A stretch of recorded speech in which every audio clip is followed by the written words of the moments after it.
the equity or the conveners for the environmental justice sector. We're doing, I think, 5 or 6 other sectors, but this is one of the ones that we're also leading.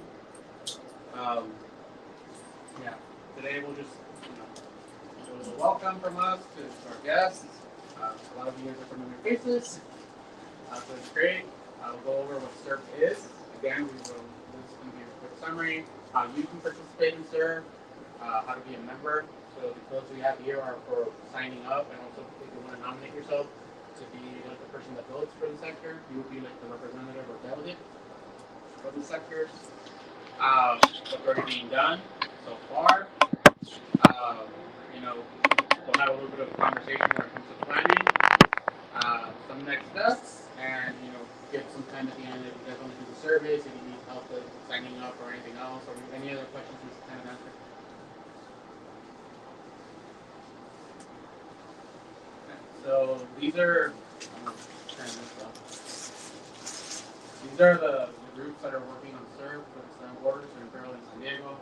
San Diego State University is a fiscal sponsor for this grant, and they're also part of the convener group, Comite, Civico del Valle, the San Diego Regional Policy and Innovation Center, Imperial Valle Equity and Justice Coalition, SECS, so they're formerly known as the South Bay Community Services, they're an organization in San Diego, the San Diego and Imperial Counties Labor Council, the Ivy Wellness Foundation, and Universidad Popular based out of the San Marcos.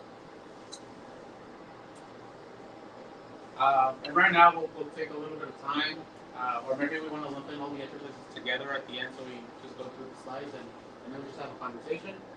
Like I think most folks are here already know each other, but our guests that haven't been part of these groups maybe want to introduce yourselves to the rest of the group, since we're small enough meeting today.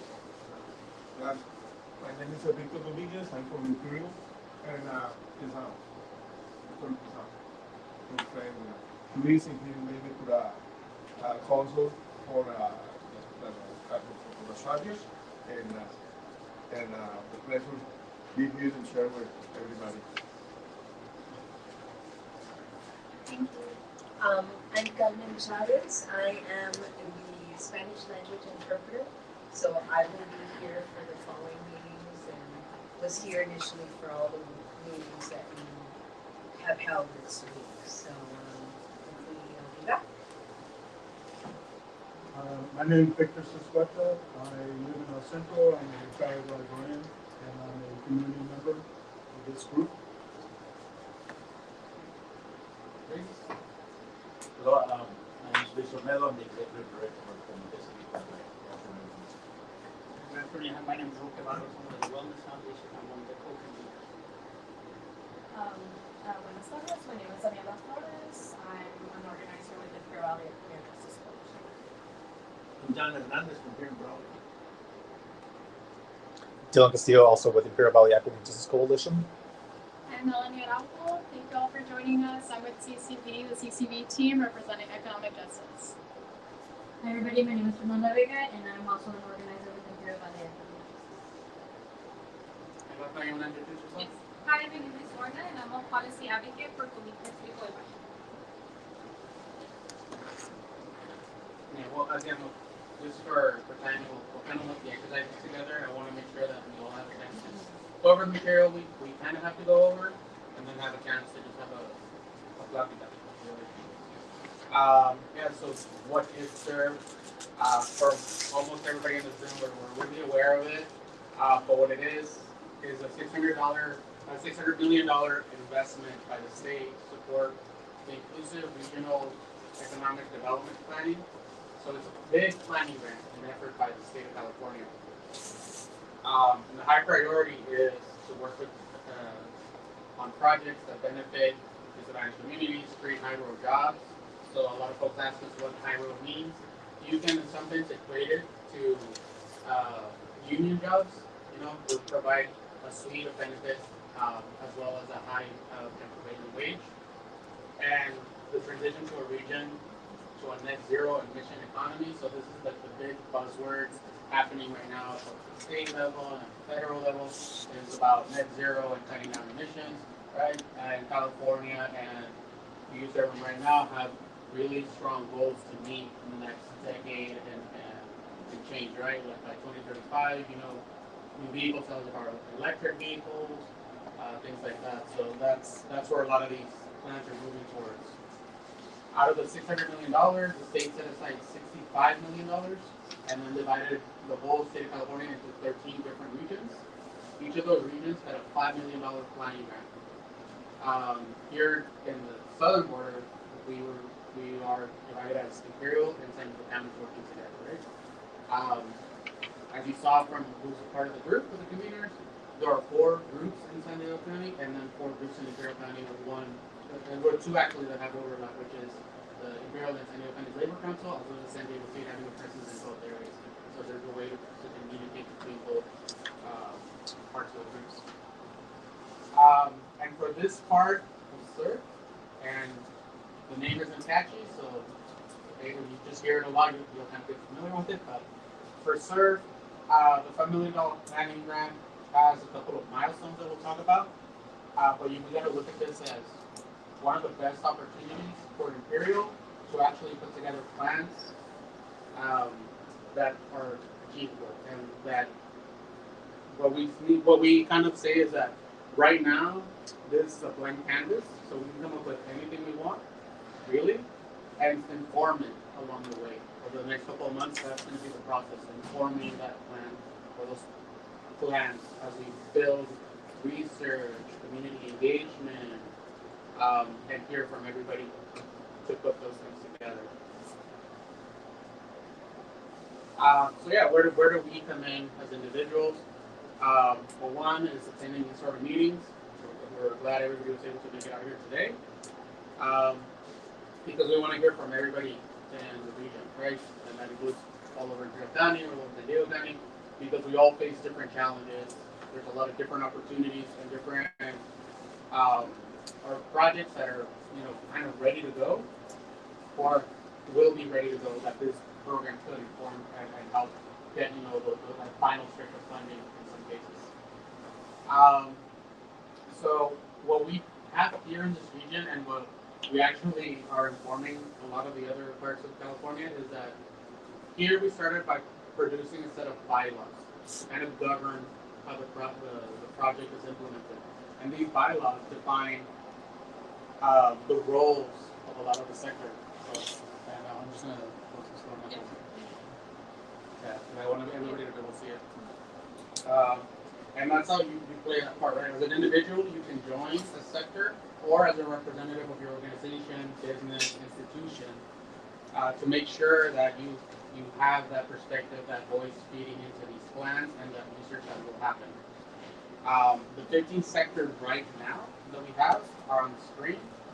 So, labor, worker centers, which we're still trying to identify an equivalent of a worker center in Imperial County, because we don't have something that's, so the state definition is that. Education and training institutions, workforce development entities, economic development agencies, business and employers. So Victor, what we were talking earlier, this is one of the sectors that you could join as a small business owner. Government, philanthropy, which Roque was gracious enough to host recently. The environmental justice, which is the group we're convening today. Disinvested communities, and this is the attempt by the state to create a category where individuals within an area that has been disinvested, like much of the Imperial Valley, can join as individuals or representing a local group of individuals that come from these communities. The grassroots and community-based organizations, California Native American tribes, they actually also have another pot of money that the state has set aside to help them do planning within their own local governments, but they're also engaging with the regions, so that the plans that work within their local governments can match up and maybe create some synergy with the ones in the regions that they're next to. A youth sector, which the meeting which was hosted last night, the LGBTQIA+ sector as well, and farm workers. And those last three, youth, LGBT, and farm workers, are sectors that our region created because that's where we see underrepresentation in a lot of these sectors, right? And right now, some of these sectors have yet to meet, but we're hopeful that if you know somebody that is interested in something or works or is part of these communities, they can join the family sector meetings. And missing the first meeting isn't the end. Be all. I know, like, you can join after the first meeting. We have all this information, and pretty much everybody on this side of the room is actively working on this. So there's a lot of those that can actually help bring somebody up to speed and work with them individually. So become a coalition member, pretty easy. Membership is open to organizations, tribes, government entities, individuals, and those in the private sector. For the meetings, you see we have interpretation if somebody needs it. So we want to make sure that it's accessible to everybody, right? And we know that a lot of public meetings sometimes don't have that, and people don't want to attend because they can't understand. So that's why we created that category in our budget to have interpretation at each of the meetings. We want to provide food, so today we have tortas. Feel free to take one on your way out if you haven't had a chance to get one yet.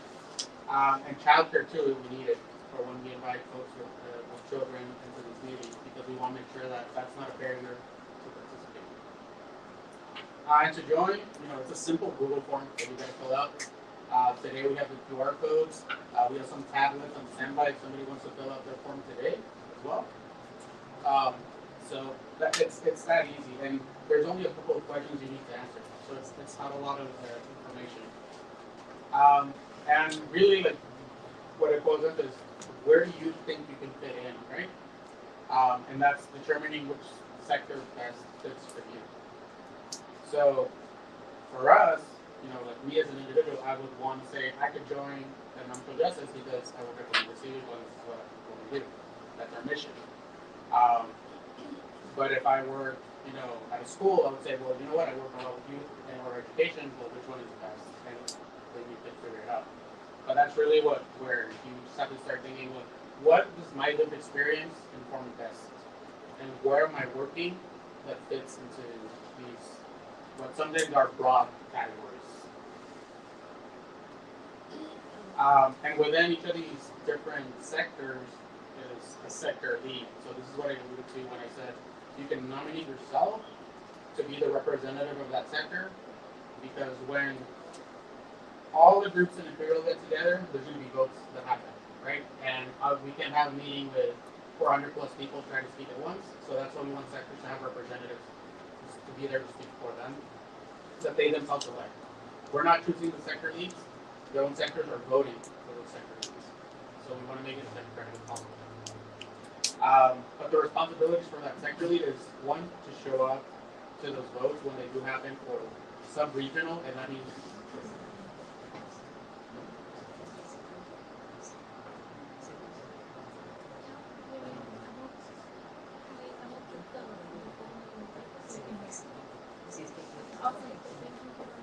¿Quiere que cambie a español? No, you continue doing it. I just was sort of facilitating the process. Well, we'll give it a minute. Okay, I'm really No, entiendo. okay.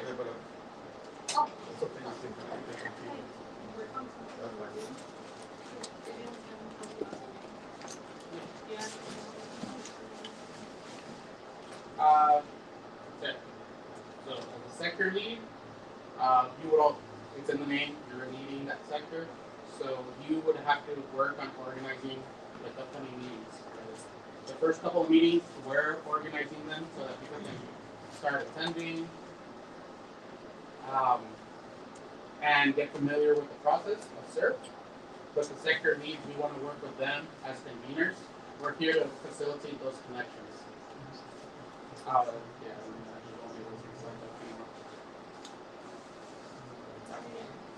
yeah.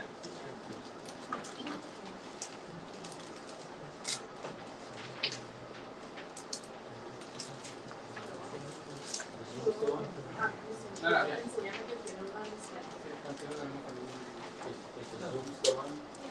Yeah, the folks are having trouble logging in. Just one of Okay, so yeah, so the sector leads. You coordinate meetings. We would be there to help you as a convener for the region. So any help you need, whether it's a Zoom, finding a space, getting training materials, we're there to support them. Sector leads are also going to be compensated for their time. So San Diego State will contract whoever is a sector lead, whether it's an institution, an organization, with individuals. I think we still need to be informed a little bit of how that happens. But they will be compensated for their time because we're asking them to do additional work above and beyond informing the plans. Going slow enough for work, Very keep up. No worries. Go ahead, say. Yeah, I do this. This is my job. So I do this all the time. So no worries. Yes, I'll let you know if you're going to. Okay. So there's going to be two sorts of votes that sector leads are also going to be responsible to attend for. One is the votes at the county level. So everybody at the county is what we call a sub-regional gathering. But there's also going to be regional votes that the sector leads have to be prepared and show up for. And that's when we're voting for plans with both Imperial County and San Diego County together. And those are going to be the votes that define what the regional plan looks like, right? With both areas together. And, the key votes that are coming up are about approving the first part of the plan, which is due by the end of this year. So before the end of this year, the sector leads and the sectors have to approve of what is being produced by the research that is going to start in the next couple of weeks. And that it actually is honest and representative of Imperial and San Diego counties.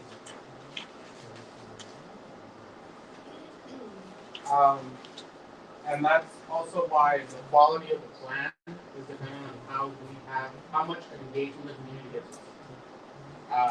Here in my job at Comite Civico, a lot of the time we work with community to build plans, to build community research, to build all these projects because community knows best, right? Like the people that live here and that are either affected by things or want something to happen are the ones that know best. So that's why we need community engagement to be part of this. And that's what the state also asked when they created this program, that community be part of it. And that's why, it isn't just about selecting 10 people to do this plan. No, this is so big that we can have hundreds of people inform it.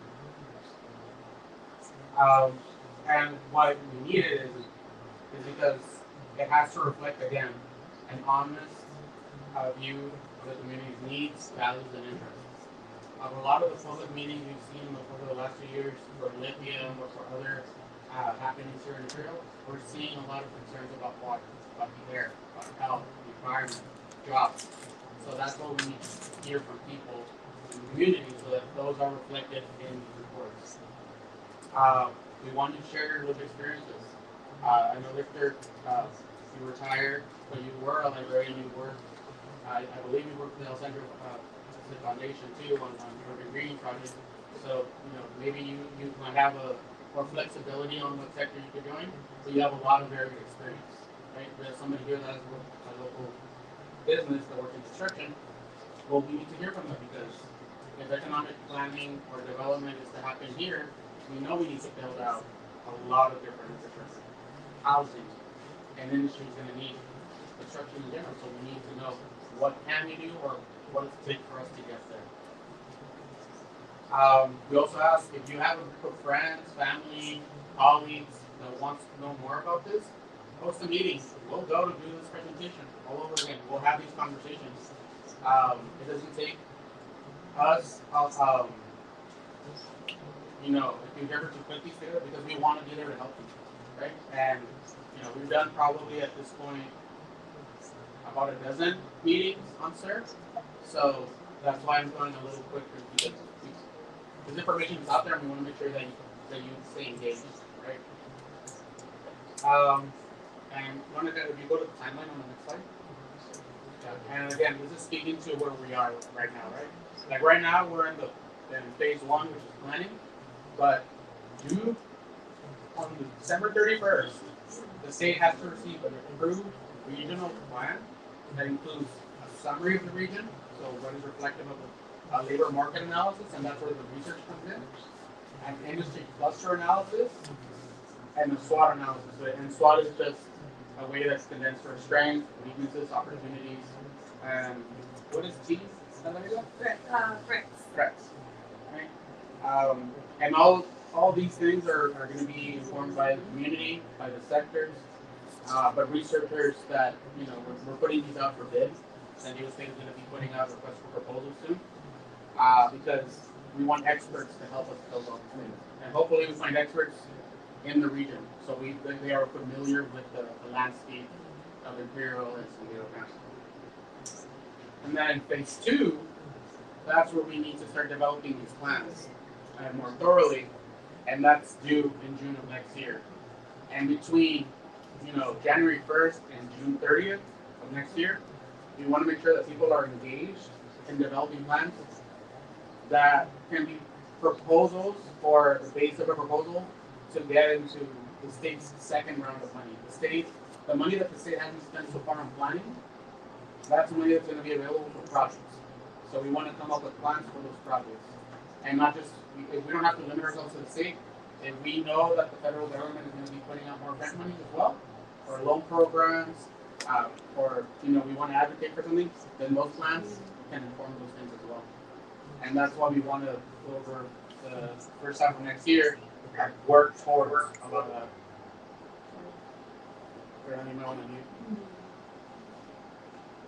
to the next one. And we have this section because we over the first informational hearings, people were still a little unsure of how does this affect me, right? If I inform this, how does it get back to me in my day-to-day life, right? So we have a couple of examples to kind of share what planning looks like in other forms and how it affects you, me, your family, and everybody else. Some examples are, when the county's transportation commission thinks about routes, when to replace their equipment, what they want to see, they have to do a transit plan, right? And that plan informs all those decisions. And those plans are usually through public processes. So they ask community, like, where do we see more riders going? Where do we need to do more routes? Where do we need the bigger buses? All those types of things. If you know somebody young that participates in Upward Bound, the funding is based on an application that has specific needs and requirements of the community. The local workforce plans that the Workforce Development Board puts together, they're all plans created by looking at the needs of a region, right? So what do we need to promote certain industry development? What do we need to get workforce training opportunities? Those types of things. And you see that right now, one of the more recent examples is IBC. IBC worked with the geothermal companies to create a certificate program for plant operators. And that took a planning effort, right? So they worked on that for almost a year, and now the first cohort just started this summer. So by next summer, there will actually be, I believe, 59 students from IBC graduated with certificates to be able to work in geothermal or similar operations. And the county's specific plan for the development of the Salton Sea region, where looking at transition can happen, is another one of these planning efforts, because that's looking at health, environment, industry, infrastructure, housing, culture. It looks at all these topics, and the plan is going to be the blueprint for maybe the next 10 to 20 years of what the Salton Sea region here in the north end of the Imperial County will look like. This is sort of the end of the slides. Right now, we just want to turn it more into a conversation and hear from everybody here. What so far you've kind of already thinking about, like what ideas you want to see maybe put into plans, and if you want to join, serve as a member or nominate yourself, we want to be able to help you with that too. Really, it is about getting ideas down on paper, and we want to help facilitate that. Like, how do we take what maybe, I know a lot of us have hopes and dreams, well, how do we take one of those and turn it into a plan? They want to be able to connect you with, the appropriate resources that we may need to do that. And I think we're a small enough group that we can kind of just have a round table conversation. And Vivian is on Zoom as well. So Vivian, if you want to raise your hand, if you want to be part of the conversation, so that we just put a hole here in the room, and and let you chime in as well. Yeah, I think, Lorna, you can stop sharing so that we can see each other.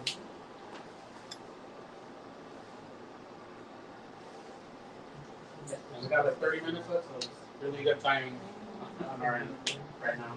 Okay, opening it up to the room. John, you want to kick us off? So I would imagine that the 8 conveners, I guess we call them, right, negotiated all this that we're sitting here doing. And I hear that San Diego State has been allocated probably some funds out of already for research. And my question is for the sectors, are they also being divvied up between the remaining 7, or right now it's just a free-for-all as to how the sectors are allocated their resources for their sub-plan? So, good question. Let me kind of explain how the process is working. So, San Diego State got their administration fee, right? As an institution, they have to do contracts, reimburse payments like for today's food, things like that. So they took 10% of the planning grant for as overhead costs. 10% of the $5 million? Yeah. So 10% of that went for them for overhead costs. They are contracting with all the conveners because this takes a lot of hours to put together. Like the program itself, we thought the application was the hard part. The application was the easy part at this point. We're in this for almost a year and a half. And each of those conveners is going to get a contract as well, John. So I believe it's about 200,000 for conveners to do maybe 2 years worth of work at this point. Yeah. So that's paying for us to support all the sectors in each of the regions. So we have equitable Yeah. already distributions being talked about. All right. That's kind of like what I want to know. Yeah, and just so you know, the research isn't allocated to like one specific sector. It's supposed to, the researchers that are hired are supposed to help all the sectors. And it's not just going to be like one group. It could be if one group submits a proposal for the whole plan, right, or the research agenda, but they're going to be divided so that we get a variety of research because some of these things are require different expertise, and not maybe one institution doesn't have all of those experts on hand. So these RFPs could go out in pieces so that you get maybe like a labor center, you get economic development like institution, you get community researchers to do some of these things in different parts, and that whole group has to be available to everybody. They can't just work with one specific sector; they have to work with all the sectors. And that's money that San Diego State has already said they're not applying. Like that, the San Diego State University is not applying to these RFPs because they're the ones putting them out. So they're not trying to go back into their own. Just on the budget, 10% that the university keeps for administration. Just wanted to highlight that. It's actually a very low number because usually they help themselves to 50%. And the state caps it, so that's a really good use for more money for the regions than the budget. And they have the resources in San Diego State in order to do the research. That's one reason they got that grant, 10% for administration. The administration is just to cover legal services, like contracts that they have to do with everybody. The 10% is just the management of the resources that go to the environment. Usually, like in a 5 million, they would have took 2.5 million just to go into their admin. In this case, they only took 500,000 as a state capital. Yeah. So it's not just any organization that is managing these grants in the 13 regions is capped at that 10%. You can't take more than 10%. So they knew what they were getting themselves into when they accepted the grant. Right? They weren't, some of the people at the top weren't super happy about it, but this is an opportunity for them to actually use their presence in both San Diego and Imperial to do something. And then they're accountable for managing the grant to the organizations that are participating, such as the Southern Border Coalition. All the members of them can actually see how the money is being used, so that we hold them accountable for it. So everybody that's doing CERF, like statewide, has to have a website that's available to the public. And we can share that link too with everybody here in the meeting. And on that website, everything has to be published.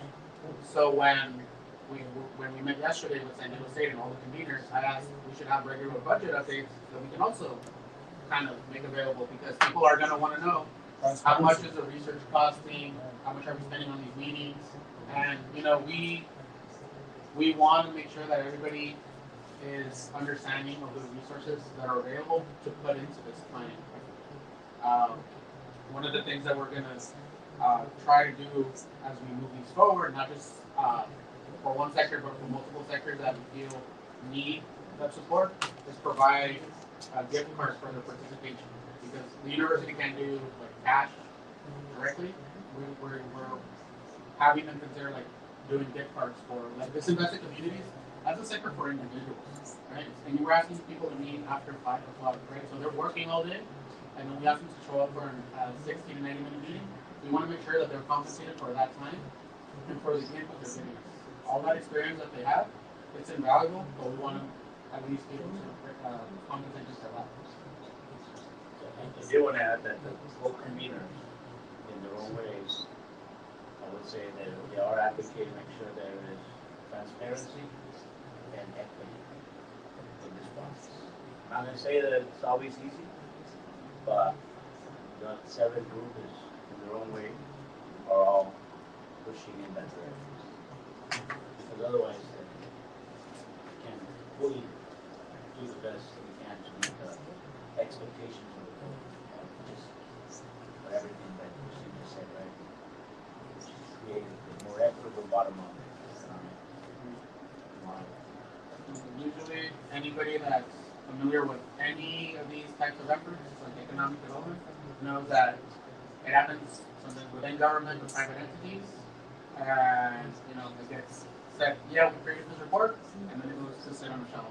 And that's not the whole point of it. The point of this is to actually make sure that you create an economy at the local level that can survive huge impacts. Like we saw during the pandemic, a lot of industries had to shut down. How many restaurants and other places that we use here in Europe, because for 2 years they couldn't open their doors. So this is supposed to create a more diversified economy to survive those shocks. So that's a lot of the basis of why the state created this. So And just to verify that, when I say in their own ways, is that you have labor, you have academia, you have philanthropy, you have environmental justice, social justice, you have all these different stakeholders. I'm just saying everybody within their own way are actors. That's what I meant by that. John? My other question is, are there already parameters for the sectors, or is that also something that the sectors themselves will develop or determine as to what the parameters of their plan is going to be? Because there's going to be a lot of different ideas thrown out. Okay, whether the plan is going to be a 30-year plan, a 100-year plan, or whatever. Are there already parameters that the conveners have determined within these sectors that this is what we're going to try to work for, or is that still something that we're still kicking around? So that's something that the sectors themselves can kind of come up with. We heard throughout the sector meetings, we've already heard a bunch of ideas from different people along the different sectors of what they want to do, or they see working in other communities, right? Like LA, Riverside, on the East Coast. Like we've heard of ideas. So the sectors themselves come up with, well, what's the end goal? What do we want to see happen? And then what they're doing in the sector is informing, well, what do we need as a plan to get there? So if you're talking about in 10 years we want to see, another community college, then well, what do we need to get there in 10 years, right? And if we want to see a park, well, what do we need to get to that park? And who do we need to bring along with that sector, right? to work. So one of the things that's going to happen after these initial meetings is some sectors feel they need to work with another one together. We can do what is called a sector cluster, right? A sector cluster. So they can come together and have meetings. You know, it could be EJ, disinvested communities, and philanthropy, right? Or CBOs and EJ and disinvested communities. Whatever the sectors tell us is they need, we're here to facilitate that. And that's why we don't want to say that there's limits because this is all new, like a whole new process, right? Like it's something that the state's never tried, something that we're finding economic development sectors have never tried. So this is how we're trying to keep it. You know, any hopes and dreams you have, we want to hear about it because they could go into this plan. Yeah, something to that. Because one thing that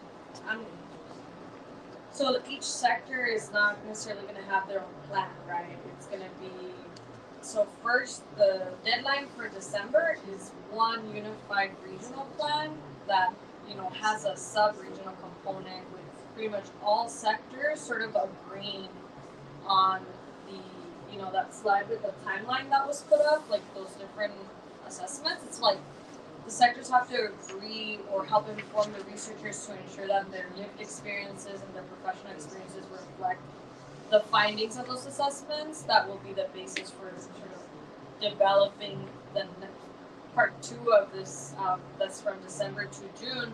And that's where strategies get developed, and those strategies, that's where you start getting at the local kind of sector specific priorities. So I would say that it's past December where, you know, you really do start to make it more specific about the sector priorities that we have. As I hear the sectors will be able to collaborate, the sectors will be able to work together for the plan, and then like now I hear you say, then they'll go to the researchers. Well, the researchers are going to be doing probably the next 2 months of work, right? Because we need what the state is calling like the regional summary. So they need to know what's already here, so that when in January it kicks off in the strategy project planning phase, we have a base to build from, right?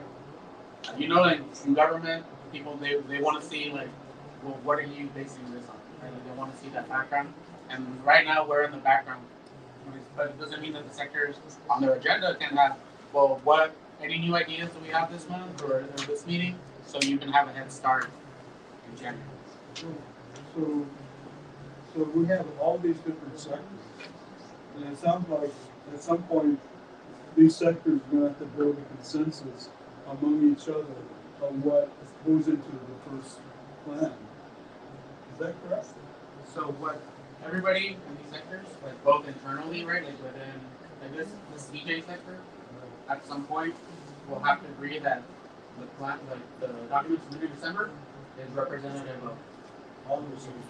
Yeah, and then each sector will have to do that internally, and then everybody, all 30 sectors, because 15 in Imperial, 15 in San Diego, and that's what we have with leads, right? Like the leads be the delegates for that sector, all have to vote and approve that is represented. So we all have to be on the same page.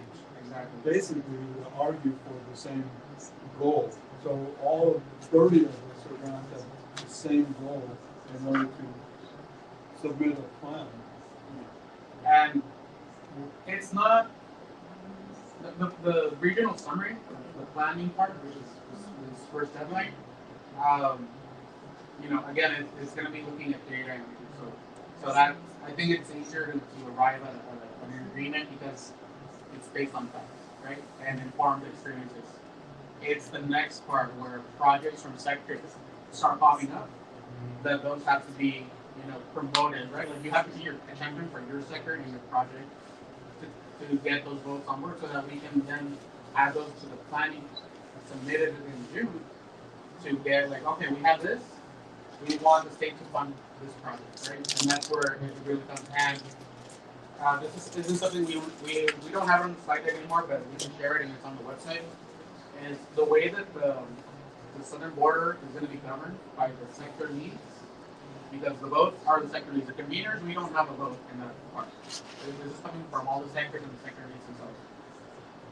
But Normally, San Diego has a lot more people that can participate in this, right? Just based on population and how many bodies are there. We created a system where it's one-to-one representation from San Diego and Imperial County, so that there isn't inequities in the way that people are voting for projects. So, and EJ, we have one representative from EJ here, but there's two EJ representatives from San Diego. Well, the two EJ representatives from San Diego and the one from Imperial is a one-to-one vote. Right? So that's where we built in that mechanism, because in Imperial, we know that San Diego always is going to be higher than us, like in the number of people that just participate. And that's not it's not on this slide deck, but that's something that's built into the governance of CERF. So the sector leads if you're the applicant for this group, and they would have a vote. Yeah, and So whoever plays that role is the central role. yes, and what we want to ensure when you nominate yourself as a self-nomination for a sector lead is that you understand that as a sector lead, you're carrying the voice of your sector. So the whole sector is gonna want to hear from, like, you have to hear from everybody, take everybody's opinions, and if the consensus among your sector is one thing, that's what we want the sector lead to be able to represent and articulate and showcase and champion when it comes to projects. Vivian, you have your hand raised? Yes, so, yes, I did. So are these completing the Imperial County, San Diego County, or the for these sectors? No. Each county is going to have its own sectors and sector leads. So Daniela's sharing it on the screen right now. This is a. I think you might just want to. So each county has its own sector leads. There's no competition in a sense because it's a whole regional effort. But this is where you can see, right? Some of the numbers in San Diego seem higher than Imperial, but in the end, the votes are the same. The categories all get their own say, and it's a one-to-one say. Okay, that's good. But one of the questions that I mentioned yesterday in the youth CERF was the inequity. The history of inequity was Imperial County versus I think primarily San Diego County, where these larger communities want to partner with Imperial County, obviously because we have all this data of inequity and underserved community, and then ultimately the majority of the money goes to San Diego County versus us here in Imperial County. So I'm glad to see there's more of a better equity here. Yeah, and again, this is something that we flagged day one of when they wanted to put together, like, how people would vote. Because everybody here from Imperial understood that that's always been kind of like the way the system works, right? And this is a chance to do it equitably, and what equitably means in this process is to make sure that Imperial's voice is the same as a region that might be 4, 5, 6 times bigger than our area. And, San Diego State understood that, the other communities from San Diego understood that, and that's why the system is the way it is right now, where it's a one-to-one and everybody's voice is equal. Can I show you one thing? So this one, it might be really small, but let's try to zoom in a little bit. Are you going to scroll? Yeah, once you zoom, it scrolls. No, you zoom. When you zoom, like, are you going to scroll through to? Yeah, it disappears when you. There. Okay, so just so that people can kind of see the kind of from December to, part 1 is what we're supposed to do by the end of December, and part 2 that you see here is what we're supposed to do by the end of June. And so that's where you see that, we're going to put these strategies together, and the strategies are something that all sectors kind of have to have some consensus around. And these are just examples. Like, we could all want, the strategy for increasing economic equity. That might be something that all sectors agree on, and that could be something that we kind of put in as a priority. So all the projects that we would propose under CERF should address some of the strategies that we identify. And that last bullet shows you that based on those strategies, the region will select a few priority projects to be included in the plan. So you end up, agreeing on strategies, but you don't have to just agree on one project. It seems like we'll be able to, based on those strategies, identify multiple projects. And I'll add that second part. Some of it is already actually underway through what the state calls their pilot project phase. They have some money made available. Unfortunately, no project from the southern border was actually submitted to be funded under that pilot phase. So we might be a little behind on that, but we want to make sure that people know that the funding is there. We just have to make sure that the strategies, the plans, the projects are they don't have to be, what the government calls shovel ready, but they have to have a strong base for why it's needed and how you do it. And that's really what this part is about. Are there some examples of the pilot project? Do we have that list that Tony gave us? So that list, I don't think they were able to release that information. Not yet, right? We don't know it. We tried to ask because I really want to know more tangible details, and they just haven't released them. But as soon as we get them, a list of them, I'd like to summarize them for folks too, because I think it'll really give us a sense. Like when Christian talks about like shovel ready and like that means different things, right? And for us, like it can include permitting, and we all know that depending on the city, that might take years. But in other places where it's easier to develop, it could be a little easier and be in a better position to submit and get ordered. We'll share those as soon as we can. So our process is basically going to be developing a cohesive collective strategy, number one, and then settling on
Submitted to the state.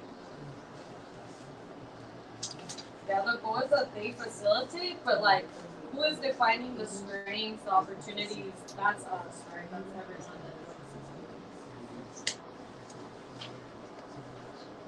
Okay, that was my question, Daniela. Who's involved in doing the swap now? Thank you.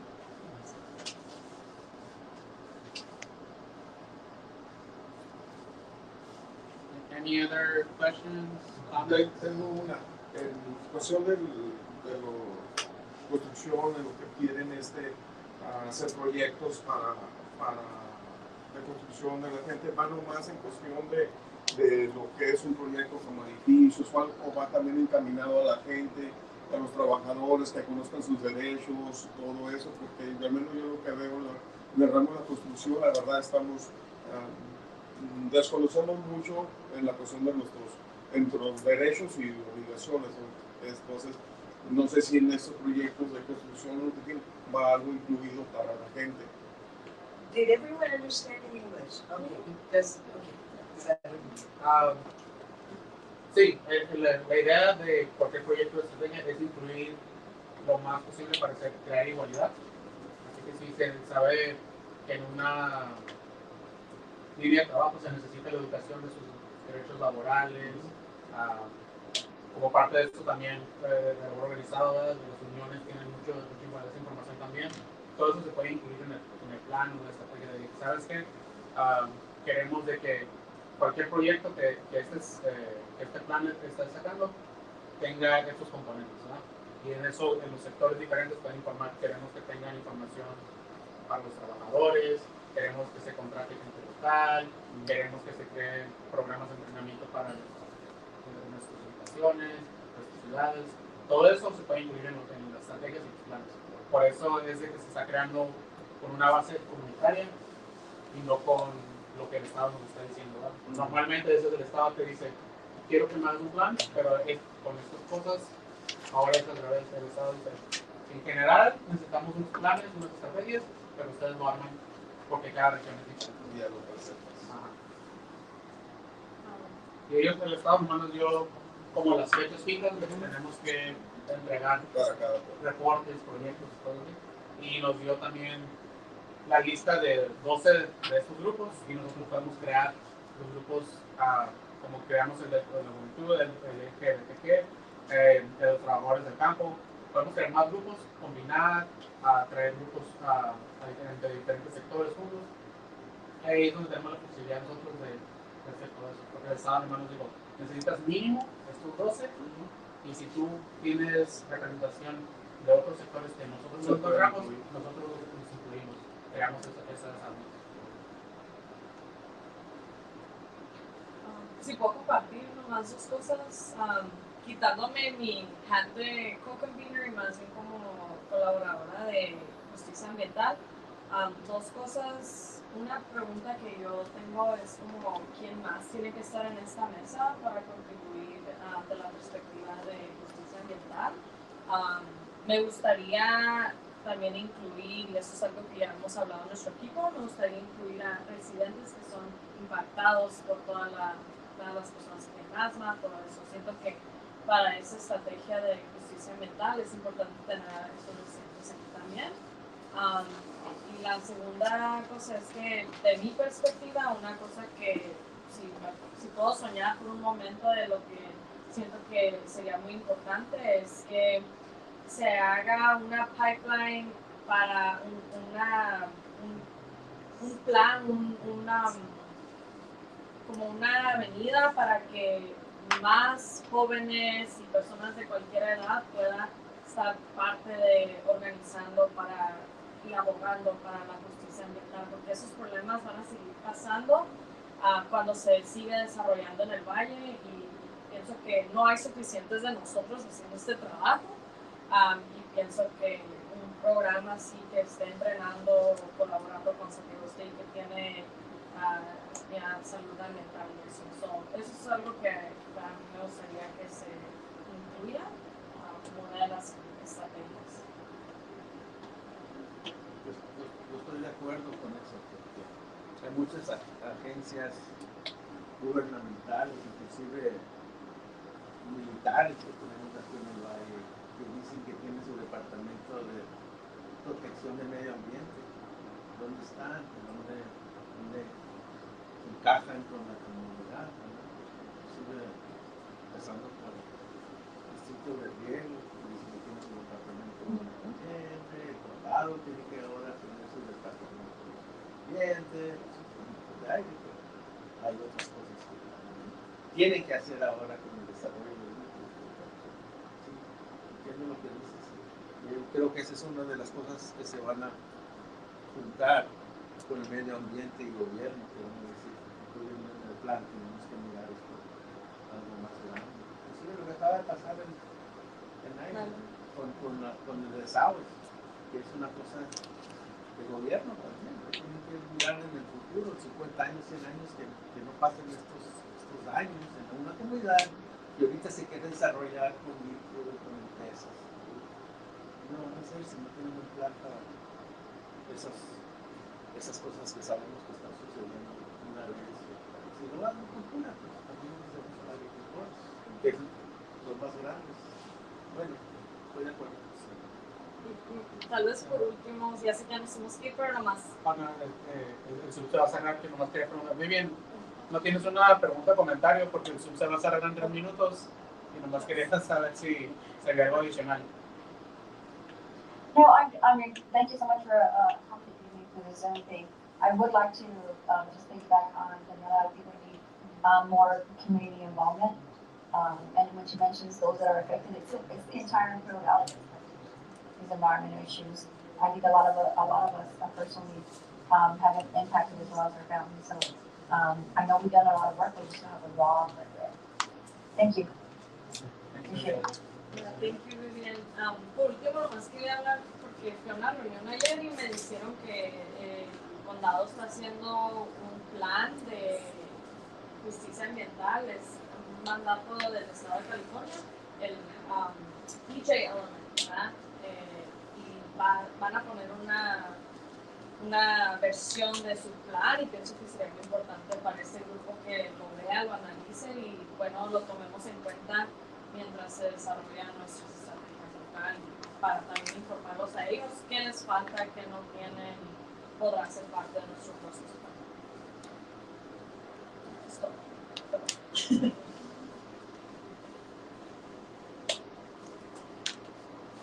Ya, bueno, nos pasamos por 5 minutos, pero la plática está buena, lo que me quería contar, pero sí, ¿alguna otra pregunta, comentario? Bueno, tenemos aquí los tableros también, si le quieren apuntar a la lista para entrar en la coalición, que es todo representante del Valle Imperial. Just on the Zoom, will be provided to us that we have a non-restricted Zoom? No, this was kind of like a last minute accommodation, so Lorna used the free account to just put it up. Yeah, but we are getting more licenses to avoid this kind of issue. Okay.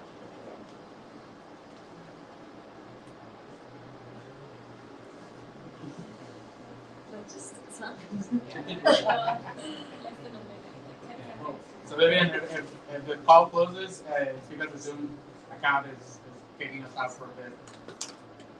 Okay, you're not kicking me out. Bye, Vivian. Yeah, you're right. The more you do that, the closer it is. Oh no! I've been on there, like you said.